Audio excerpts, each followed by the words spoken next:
The opinions expressed by the guest on this episode do not reflect the opinions of the host or this podcast. This episode of the Council of the First Ones was recorded on April 5th, 2020.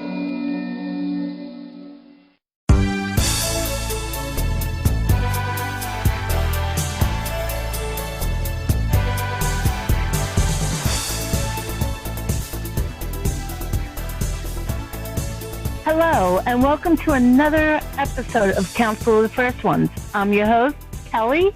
Joining me tonight is my good friend, Renee. How are you doing today, Renee? Oh, fine, like every other day in my home. So, nothing going on, but I'm glad I'm here. Thank you. Also joining us is Sean. Hi, Sean. Hi, I'm feeling like Bill Murray, where I want to say, and it's quarantine day. Again, basically. But I'm glad to be talking to everybody. A good time. We also have Rick. This is a good time to have this podcast because everybody's staying in. Exactly.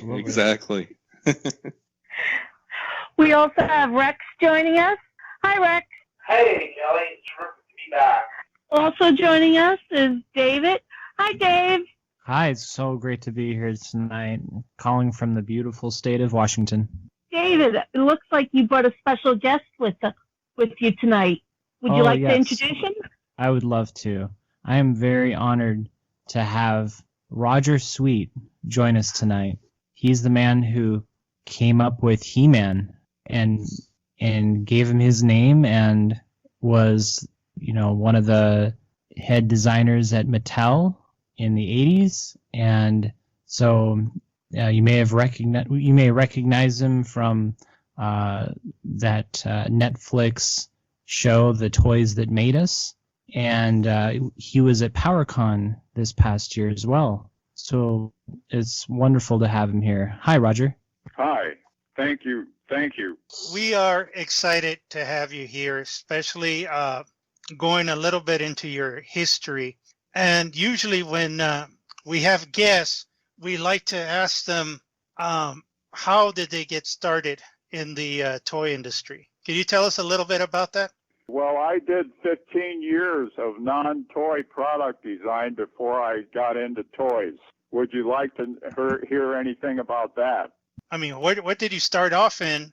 I started out working in a barn in a design office in Bath, Ohio, which is a city right next to Fairlawn, Ohio, where I was raised. And I designed Rubbermaid appliances and products for about a year. And then I moved to Chicago and worked for Dave Chapman, one of the top design firms in Chicago. And I worked on Hamilton Beach products there.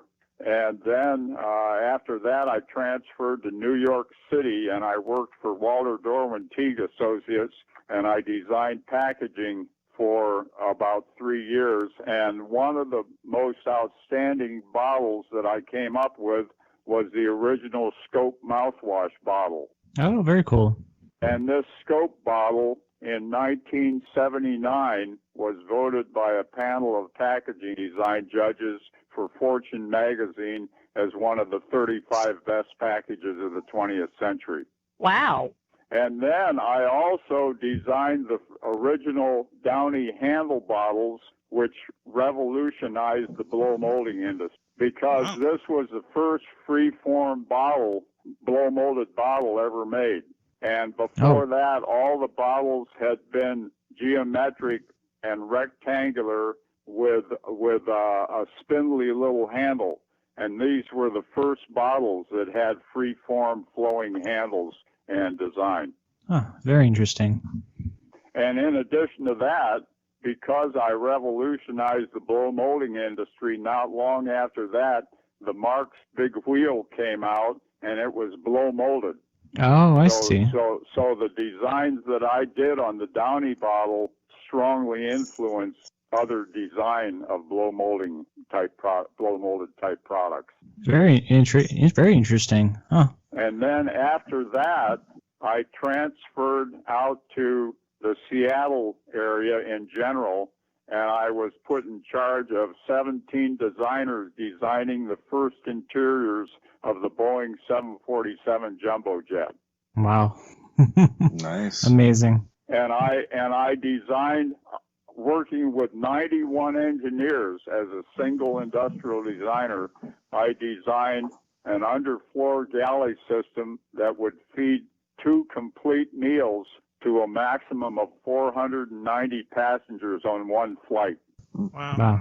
I'm amazed how you made so many amazing products, and you're just And then on this when I journey. went to work for Mattel, after I worked on Masters product, I designed the most expensive created and designed the most expensive Barbie accessory of all time, the Barbie Electronic Magical Mansion, which was a $350 playhouse.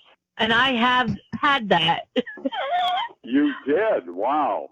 How'd you like I it? actually, well, I wound up taking my green paint to it to make it more of my castle for Eternia.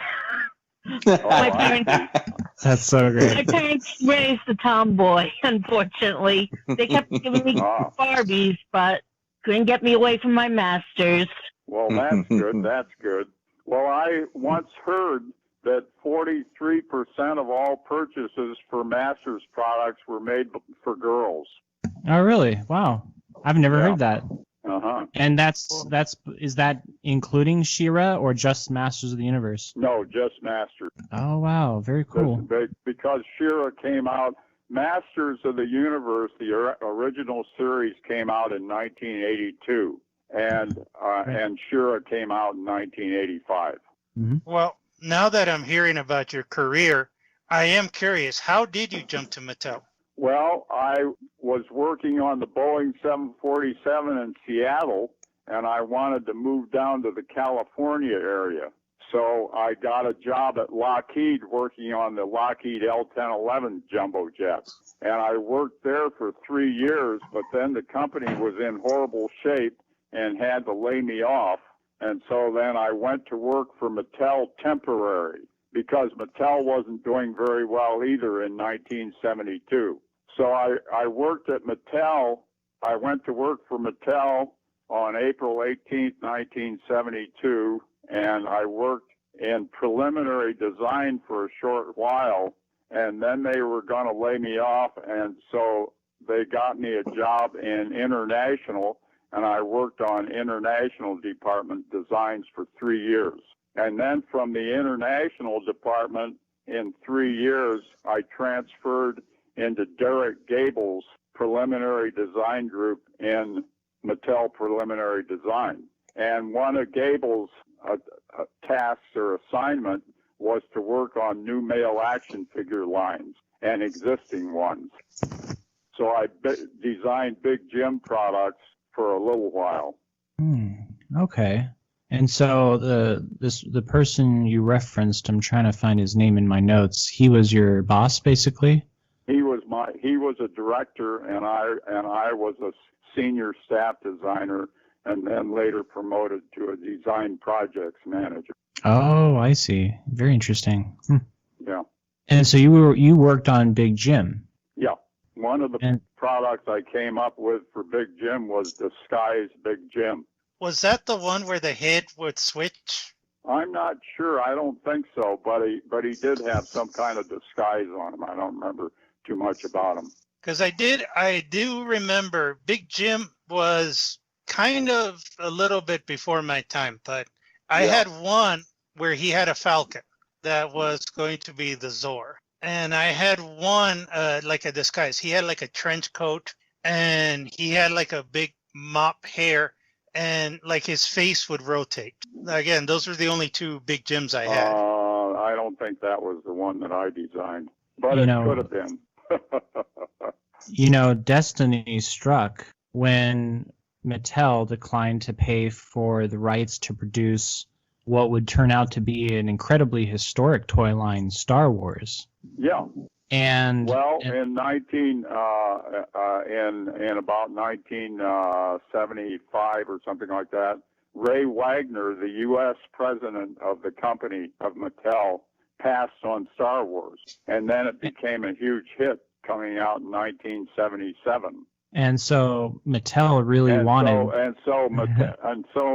Big Jim was selling poorly and not particularly outstanding. And there were a couple other toy lines that came in, but they didn't do very well either. And Mattel badly wanted a proprietary toy line that they could promote and sell where they didn't have to pay royalties to an outside inventor. And a question I always wondered, because we hear again how Star Wars changed the toy market for boys, but you were there. What was the ideal, or what was the standard for boys' toys before the Star Wars toys? Well, I'd say G.I. Joe was always a good selling toy line. And G.I. Joe was originally, I think, about a 12-inch figure. And then they reduced the scale of the G.I. Joe figures down to about like 4 or 4.5 inches. But G.I. Joe was a big selling toy line for many years. It's fascinating that you came up with this idea of a fantasy make-believe toy line. And I'm reading from the idea disclosure document you submitted in May of 1980. Yes, and I'm going to turn to that myself, okay? Sure. Hang absolutely. on just for a second, because that toy line brought the idea of the barbarian fantasy theme into existence at Mattel.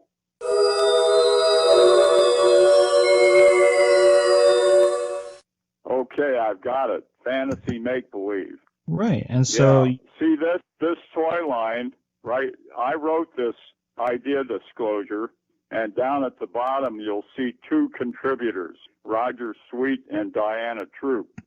Right.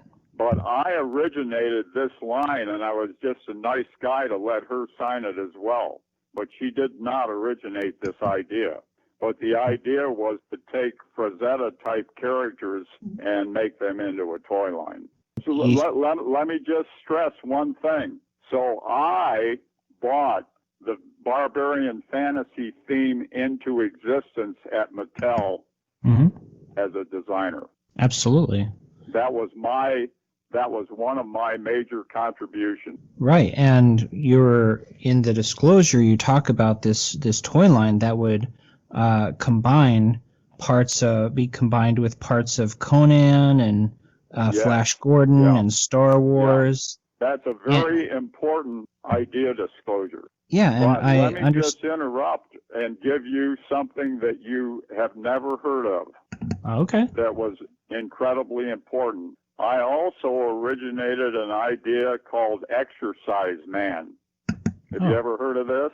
No, I haven't. Anyhow, I came up with this super powerful, physically powerful guy that was 12 inches tall, and he had a dial on his chest, and you could push on his head and feet, and you could pull on his arms and legs and push on him, and it would register the strength of it on his chest. Oh, wow.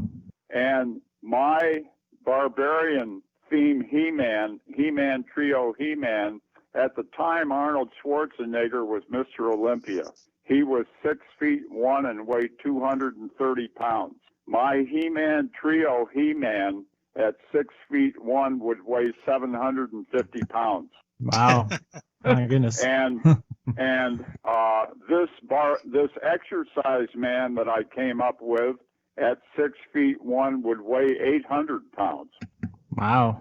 And this was and the exercise man idea disclosure was written April 26, 1979, a year and a half before I originated He-Man. Oh, I see. So this was the first super powerful guy originated at Mattel by a long shot. Okay.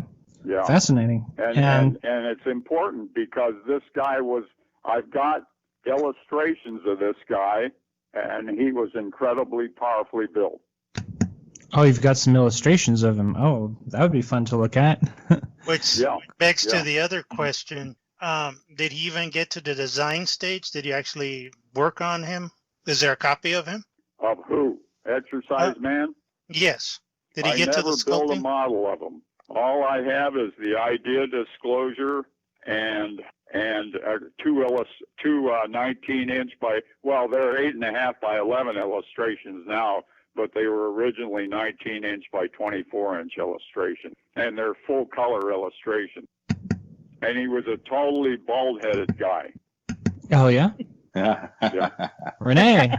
Yeah, the best looking Yeah. guys are bald. And he didn't have a beard That's either. true.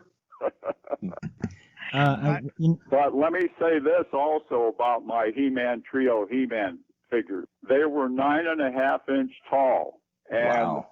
they were reduced to 5.5 inches for the original series Masters line in 1982. But their proportions were exactly the same. Oh, I see. And for reference, And all 7 of the original series 1982 Masters figures and many of the other figures had exactly the same proportion as my He-Man Trio He-Man scaled down. and what we're talking about is Bullet Head, Tank Head, and He-Man, the 3 figures that models. What that I did, those 3 He-Man Trio He-Man figures, I took a Big Jim figure and I put him in a battle action stance, and then I added a huge amount of clay to him, and then I sculpted him in clay in 2 days, and then I gave the clay sculpture with He-Man with Big Jim in the middle to the Mattel mold shop, and they made 5 plaster casts. And I took those master casts, and 3 of them I made into the 3 different He-Man of the He-Man Trio. And the reason I did the themes that I did was that in middle 1980, we had a theme test with children and mothers, and the G.I. Joe theme and the Star Wars theme and the Barbarian Fantasy themes came out the strongest. And so that's why I selected those 3 themes to do my 3 He-Man Trio He-Man. Now, once I had one of those white plaster casts, I took that cast to Mark Taylor in visual design. I was in preliminary design in another part of the building. And I took one of those white casts to Mark Taylor in visual design, and Mark Taylor looked at it. I went into his cubicle, and he looked at it, and he said, "What are you calling him?" These exact words. I said, "He-Man." He said, in these exact words, "You shouldn't show it. It's amateurish." But I said, hey, I have to show it because I can't get any other model making help. And I didn't tell him that I was planning to make 2-3 figures all together and dress them up and everything. So all he saw was a white plaster cast. And so in a couple days, he came back to me with a very rough drawing, first drawing of He-Man. It had a very puny physique. He was standing in a relaxed pose. It was a black line on white paper drawing. He had those band wrap leather swaddling boots, and I was only able to use, and he had an expressionless face, and I was only able to use 3 outfit parts from the drawing that he gave me: the chest halter, the fur shorts, and the fur cape. And those are Mark Taylor's total contribution to the origination of He-Man and the He-Man Trio and the Barbarian He-Man Trio. Well, and those 3 models. And in addition to that, Mark Taylor uses 2 drawings to claim that he originated He-Man. One of those is the unnamed, later named Vicor, which was a illustration that he did, and it shows a physically puny guy line drawing with an expressionless face with swaddling boots, and then later on he did another illustration called Torak, Hero of Free History, and this illustration is proven to have been done long after I originated He-Man, and so is the other illustration. So Mark Taylor had absolutely nothing to do with creating He-Man and the He-Man trio, except for 3 outfit parts for the He-Man trio. You talked to me about that fantasy make-believe illustration. I originated the Barbarian fantasy theme for a lead male action figure at Mattel. In addition, I originated the tremendous physique for He-Man. I originated the battle axe and stance. I originated the swivel action waist, and I originated the very ornate sword that you see, and his helmet and his shin guards. And like I say, Taylor only originated 3 outfit parts from that. Yes, we know that there's this kind of a long dispute over who did what within the company and developing the toys. And I wanted to touch on a couple things. Let me just say one thing in defense of Mark Taylor. Sure. Mark Taylor took the He-Man physique and gave it to Skeletor, but he originated the idea for Skeletor, and Skeletor is a terrific bad guy figure for Master. You know what I'm saying? Absolutely. Well, it's a great pair, He-Man and Skeletor. And not only that, I co-originated the original Castle Grayskull prototype with Mark Taylor, but he added the skull motif, and that was just terrific. That was a great playset, Which makes things interesting because I've seen the documentaries, and now I'm thinking, what was your idea for this? Was there going to be a storyline with this? Were you just going to customize? Because if I remember, your idea was to add to the figures. Like, we got the figure, like Big Jim, and we can give him weapons and armor and all that. Did you have a storyline in mind when you just created that, or was it going to be Not more? At all. Let me tell you how the Barbarian fantasy theme was selected at Mattel. Okay, the current military He-Man trio He-Man figure was G.I. Joe enhanced, and the futuristic space military He-Man trio He-Man figure based on Star Wars was Star Wars Enhanced. But both of those themes had been done in major male action figure lines. So Mattel selected the Barbarian theme because it hadn't been done. And I knew, that I could have taken any one of those 3 themes and expanded it like crazy with amazing product. Mm-hmm. But after marketing selected the Barbarian fantasy theme, then I worked on that. Well, and yes, you took those models to a Mattel product show, and I took the 3 He-Man figures. First of all, let's talk about that product conference. Sure. This product conference took place on December 18th, 1980. There were 4 product concepts shown at that product conference. One of them was He-Man, which I showed alone by myself. There were 3 other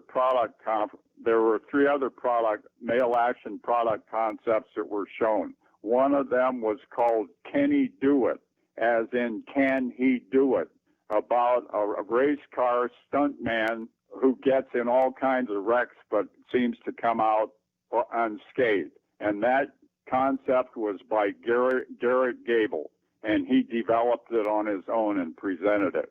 There were 2 other product concepts shown. One was Kid Gallant, which was originated by Diana Troop in Derek Gable's preliminary design group, but all of the development work on it was done in beautiful 19-inch by 24-inch line drawing illustrations by Mark Taylor. All of the development was done by Mark Taylor. Then in Derek Gable's preliminary design group, there was another designer by the name of Pete White, and he came up with a concept called Robin and the Space Hoods. And what this was Robin Hood taken into futuristic space. And Pete White came up with the concept, but Mark Taylor did all of the illustrations, several beautiful 19-inch by 24-inch line drawing illustrations, and he spent a huge amount of time on those and the Kid Gallen illustration. And those are what Mark Taylor was working on while I was originating the He-Man concept in the form of the He-Man trio. I see. And Mark Taylor and the Power and the Honor Foundation have those Kid Gallen and Robin and the Space Hoods illustrations, but they pretend they don't exist, because if they did, they'd show what Mark Taylor was spending all his time on while I was originating. Okay. Well, touching on the product show, so I understand that Ray Wagner, he looked at your models and he was pretty happy with them. Well, let me say this.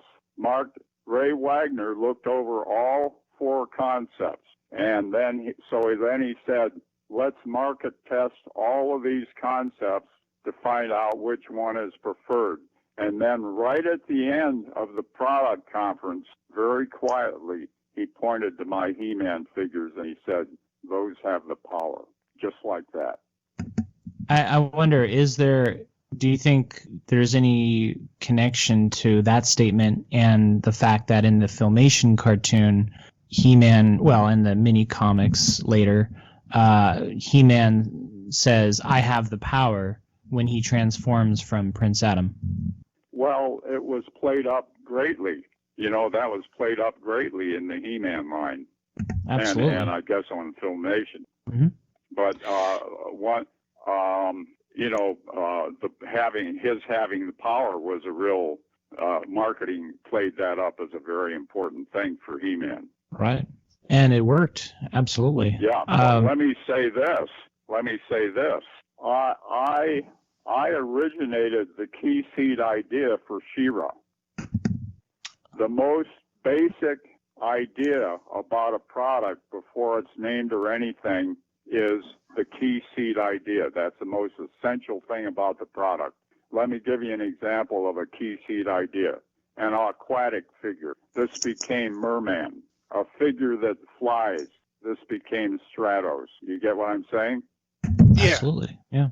So let me just read you an idea disclosure that I wrote less than 2 weeks after the product conference in 1980, December 18th, 1980 product conference. The date of concept, the idea disclosure number is 10385, and the title of the idea disclosure is He-Man Characters and Accessories, and the date of conception is 12/30/80, and the contributor is myself, Roger Sweet.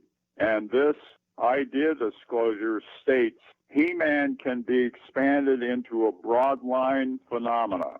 For characters, in addition to bad guys and monsters, He-Man can be part of the ultimate super family consisting of his mate, She, in quotes, the ultimate dynamite superhero, Amazon in proportions, tremendously powerful, gorgeous and sexy, with tan skin and billowing long blonde hair, making Barbie look wimpy. So Mark Ellis must have seen this idea disclosure, and he, a little while later, pushed to have a female action line developed in the boys' toys marketing and design area. But Judy Shackelford, who was a vice president in girls' toys marketing, heard about the idea and grabbed it for the girls' toys to develop. Oh, I see. Interesting. Yeah, but you know, they claim, Janice Varney Hamlin claimed later that Jill Barad originated the name She-Ra, but Jill Barad just took the name She and added a Ra onto it. Know what I'm saying? Right.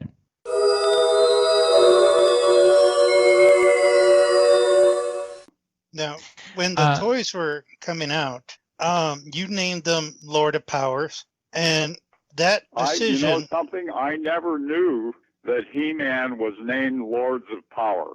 I never heard that. I've seen it printed, but I never heard that when I was working on the line. So there was never a discussion, never like a round table, like what do we name these? What I remember about He-Man was that we had an advertising agency, and Mattel Marketing gave the project to find a name for the figure to the marketing agent, to the advertising, and they came up with a series of names, and one of them was Master. That's all.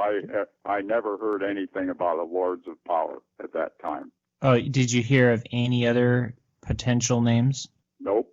Okay. Nope. And the name He-Man. I'm not. Now, I'm not saying I know everything. Do you know what I mean? Right. Sure. I'm just telling you what my experience was with it. Of course, and you were there at the time, and so we love to pick your brain about anything about from your perspective what was going on in the company at the time. Oh yeah.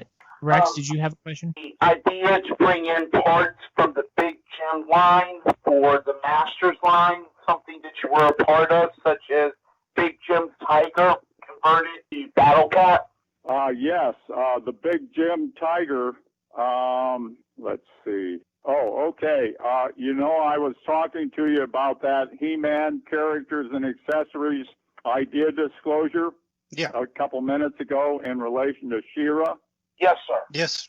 Well, down at the bottom, further on down that idea disclosure, it says He-Man's pet is the Big Jim Tiger revamped. So I originated the concept for Battle Cat in this idea disclosure. That's awesome, sir.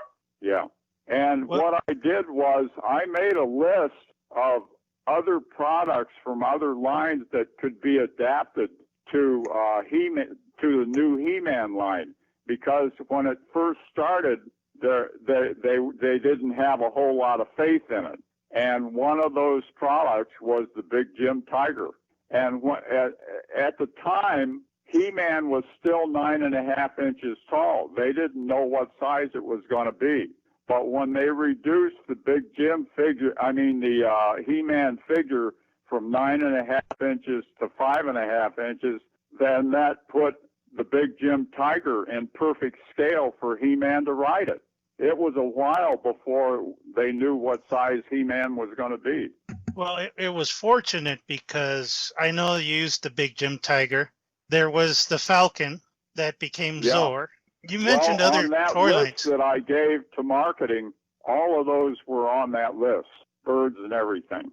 Oh. And not only that, in this same idea disclosure, I said other characters utilizing Big Jim tooling could be the gorilla, which later became Jai Gore and came out in about the 2012 line.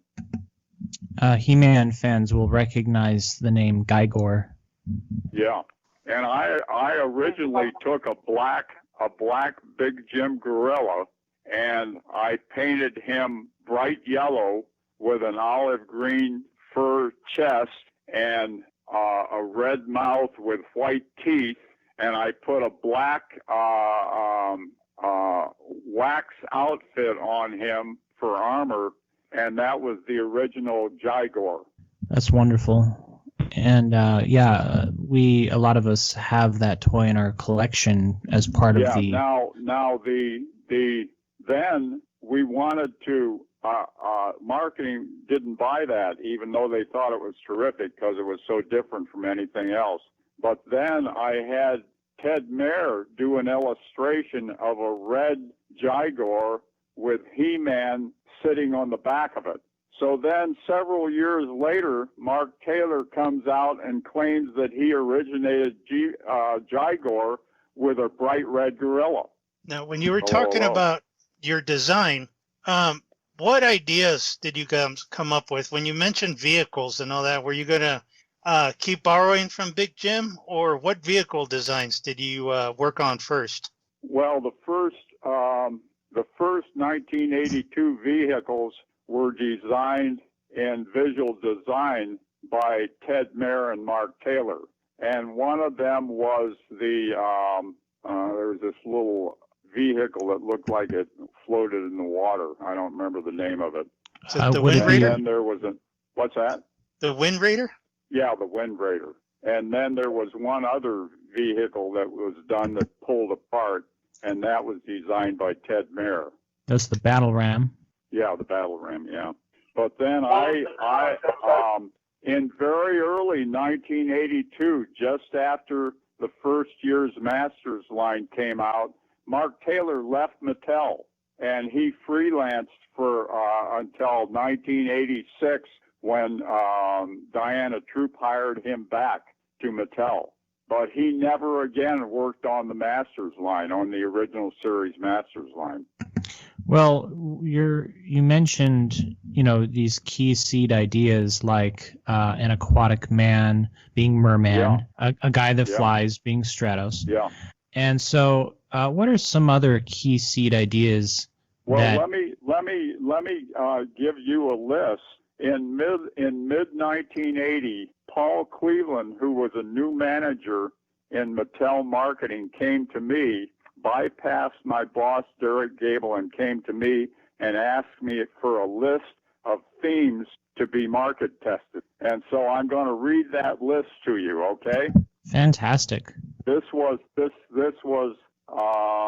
I gave this list to Paul Cleveland in May 1980. Barbarian fantasy, futuristic space military a la Star Wars, current military a la G.I. Joe, law enforcement, espionage a la James Bond, sports, superheroes, fantasy monsters, occupations, constructions, insectoid, and aquatic life. And aquatic life became Merman, and insectoid became, in the 1983 line, Buzz-Off. Oh, wow.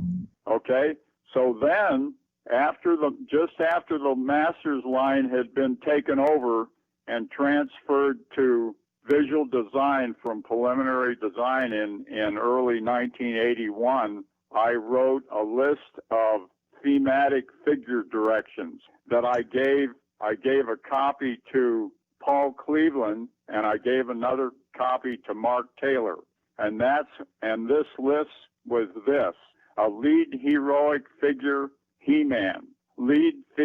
Heroic figures might right-hand man assistant, this became Man-at-Arms. A lead bad guy character, this became Skeletor.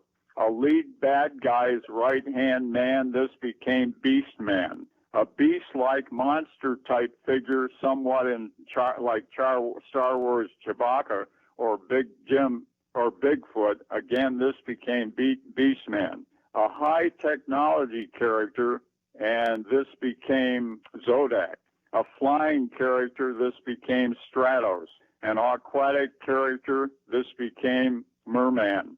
An insectoid character, this became Buzz-Off. And not mentioned on this list was a female character, and this became T-Line. Later on, She-Ra, Princess of Power. Wow, that's really cool. So these figures, this is what I'm talking about as key seed idea. You know what I mean? Right.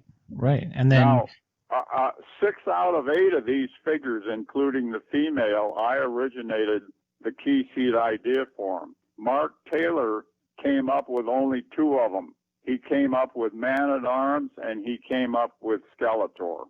And those were Mark Taylor's total contribution of origination to the original series He-Man line, 1982 He-Man line. Yes, my understanding is that there were 6 to 10 designers working for you in your preliminary design group, including Mark Taylor and Ted Mayer.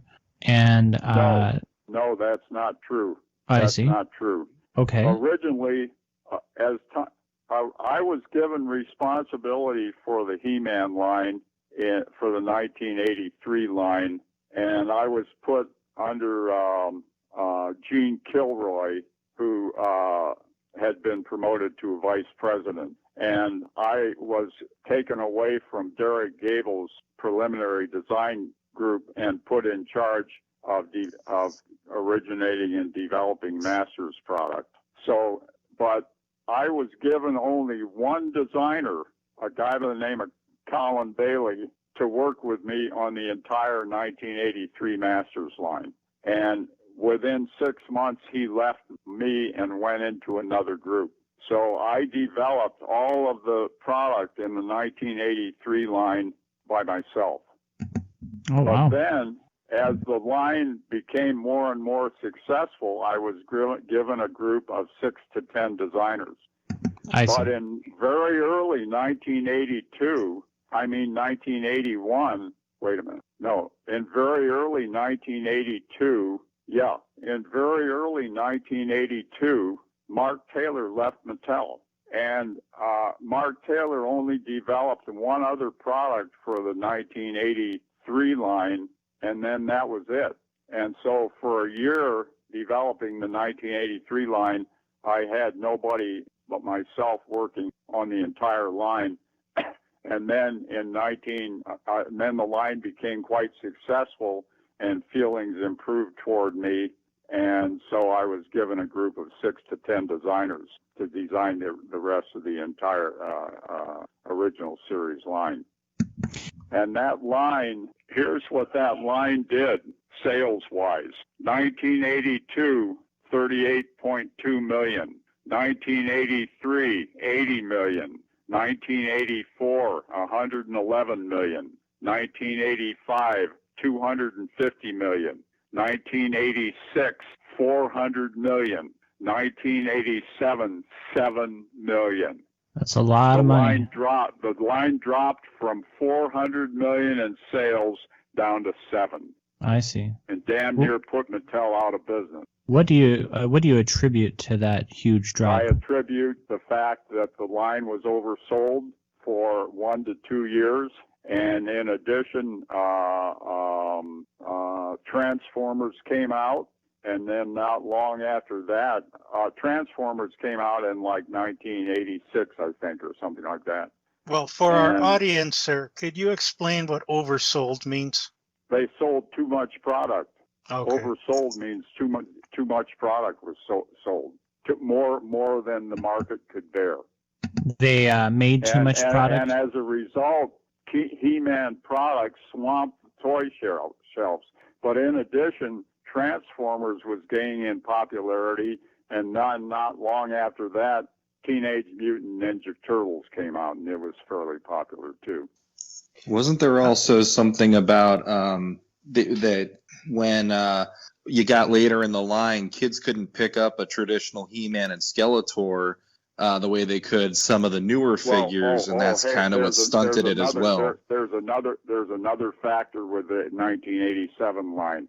It was loaded by marketing with weird products that didn't really relate to He-Man, like eggs and stuff like that. You know what I mean? Oh, the Meteorbs. Yeah, and several other products that just were not, didn't have the same type of appeal as the rest of the Masters. Oh, I see. Sorry, that goes to the question I was going to, is that the way the line started and the way it progressed, it did diverge. And I was going to ask you about your thoughts on that. Do you think part of that is that it just strayed, or were you okay with the direction it went? No, because those eggs and all those little strange products that didn't relate to strength or anything, I thought were terrible product, And in addition to that, marketing decided to way oversell the line. Those were the two main factors, in my opinion. And so if you were, again, I like to play what if. If you were able to do it. What would you have done, do you think, to save the line if you could have? Well, after Masters collapsed, I worked for about a year and a half trying to come up with ideas to revive the line, and marketing didn't buy any of them. And then finally in 1989, they had a relaunch of the line, which was horrible. Did you watch the cartoon? What's that? Did you watch the New Adventures I watched cartoon? about 5 minutes of the cartoon totally. You're talking about the New Adventures cartoon? I'm talking about the product itself. Okay. They reduced in 1989. They reduced the size of He-Man and made him relatively physically puny compared to the original He-Man, and they made him so he didn't have a tan, and it was just ridiculous. And the product, and they took him into a futuristic space, which wasn't done well either. I wanted to go back very briefly when you said that you pitched a lot of ideas to try to revive Masters of the Universe. Do you recall some of those ideas? Yeah, we one of the ideas was to take He-Man into a military theme. Okay. And that could have been done well. Mm-hmm. But I remember working on 8 different directions, and marketing wouldn't buy any of them. I see. And other than Castle Grayskull, and then I was finally transferred out of Master, and I had a choice of either going to work for Mark Taylor or going into Barbie, and I decided to go into Barbie. Oh, I see.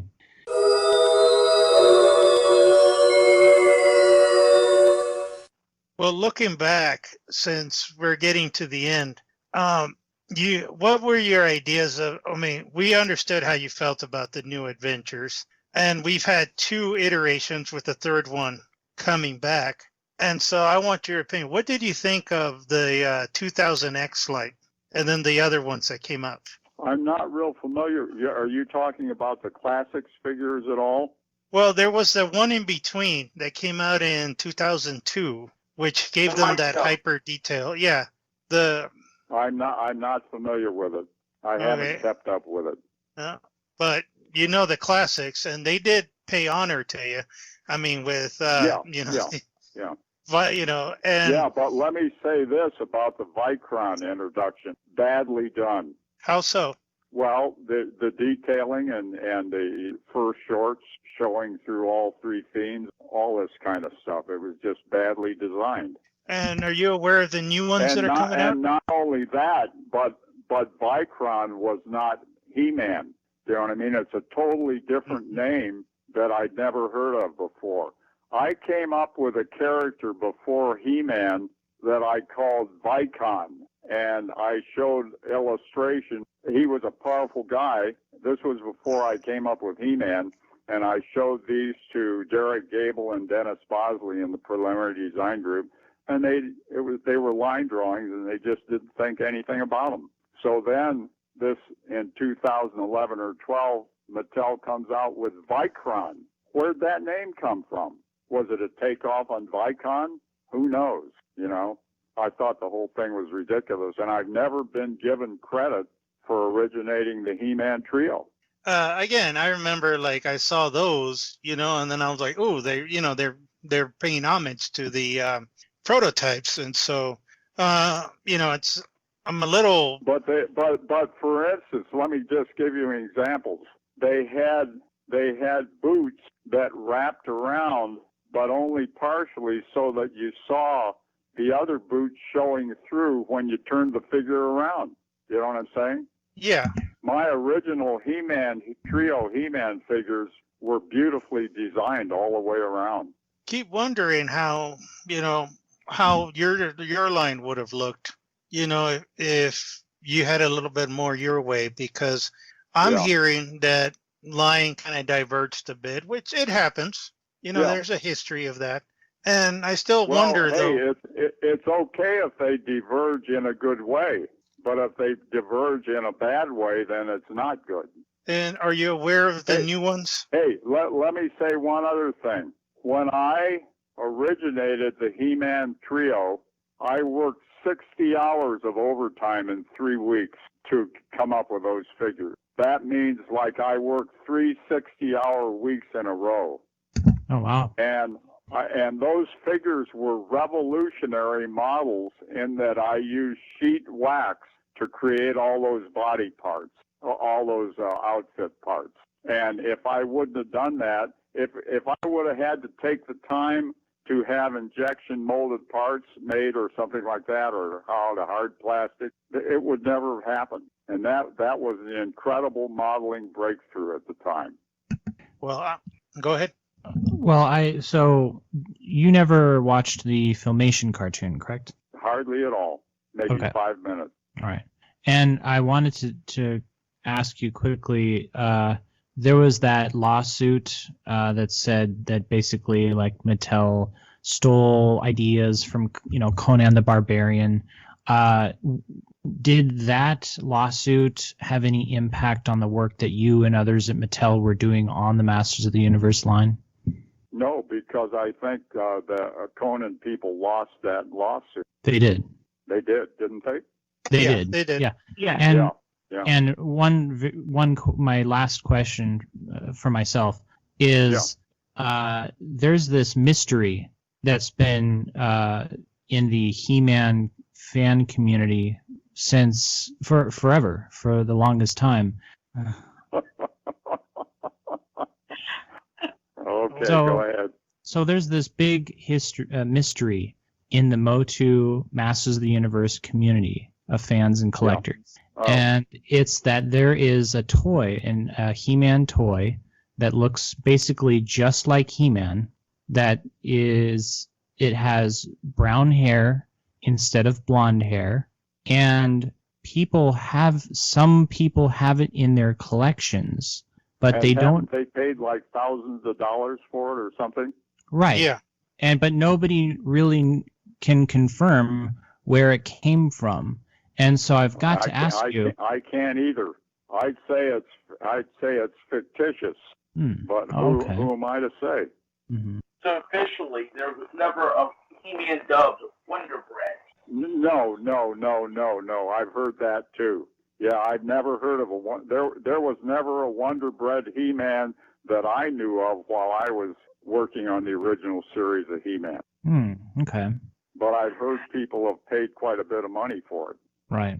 Well, as to wrap it up here, and I always like to ask, what ifs.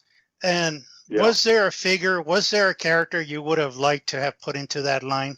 Absolutely. Schizo. This was a guy that I designed in probably about 1983, and he was vertically split down the middle, and the right side of him was hideously ugly and nasty, and the left side of him was absolutely wonderful and white and golden. And the right side guy is holding a horrible club or something, and the right side guy is holding a flower.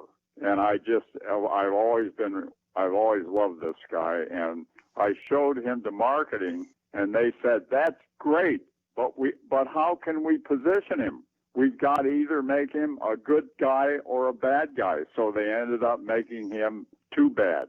Yeah, But he was my all-time favorite figure. And then one other figure that I did that never made the line, at the time I called him the Glob, but a better name for him would be Big Mouth.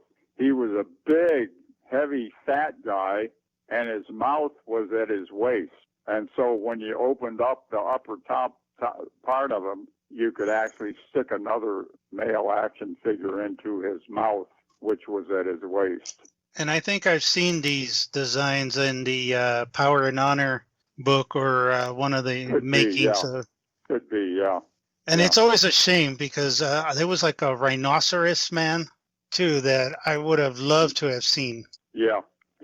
And so it's always amazing hearing about this. And we're coming up on the hour. And so Great. I would like to thank you, sir. We got a lot of good information from you. But is there any, I usually ask our guests, is there any place that, again, fans can get in touch with you or, again, see your work?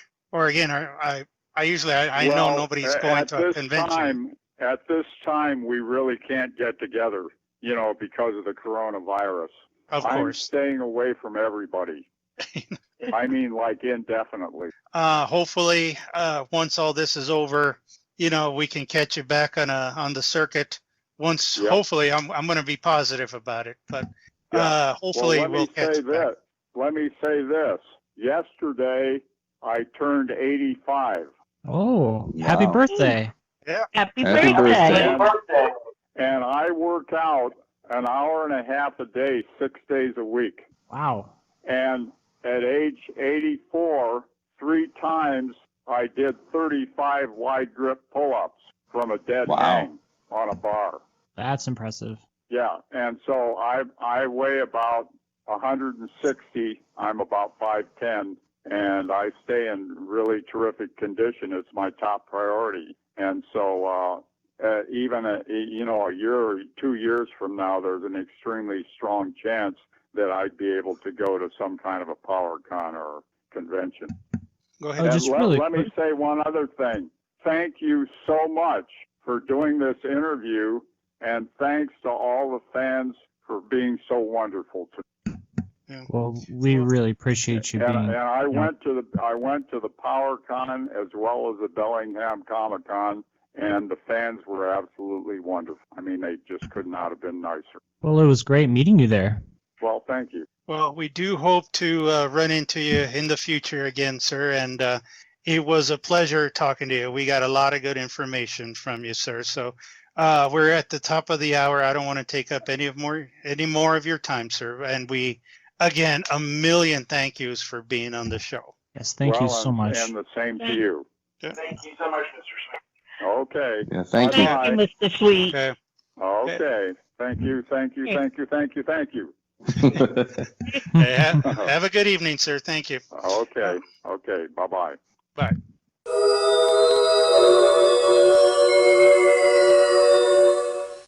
I would like to thank Roger Sweet for joining us on this episode of Council of the First Ones. Also, remember to catch all the latest news of Masters of the Universe over at He-man.org. Reminder, PowerCon tickets are still on sale. It is scheduled for August 8th and 9th. Hopefully, it will still be on. Fingers are crossed. And I hope all of you are staying home and staying safe, hoping everything is well. Till next time, good journey. I'm Renee. I'd like to thank you all for listening to the podcast. It was fun interviewing Roger Sweet. I hope to get more people on and document the full experience of the making of Masters of the Universe. To catch the latest nerd news, and I know you're at home, you got nothing to do, so follow us. We're Nerds on the Couch and our Facebook page, and subscribe to Council of the First Ones wherever you get your podcast. Thank you, and good journey. This is Rex. It's wonderful to be back again here tonight on the show during quarantine. I hope everyone's staying safe and well. Good journey. And this is Sean Scavarna, and I want to say thank you to Roger Sweet for being with us again tonight. If you want to hear another podcast as well about Masters that involves the literature and the animation and the movies and stuff, where we just discussed that, I'm on another podcast called The Legends of Grayskull. Check us out. Since you're in quarantine, why not? Go for it, guys. Till next time, good journey. Thanks again. And this is David Clark. Huge thanks for Roger Sweet to come on our show. And I want to invite everybody to go check out on Facebook the Masters of the Universe Origins fans group, where we talk about the Origins line from Mattel as well as Masters of the WWE Universe. So go take a look. Thank you, and good journey. The opinions expressed by the guest on this episode do not reflect the opinions of the host or this podcast. This has been a Nerds on the Couch production in association with AdultCollector.org.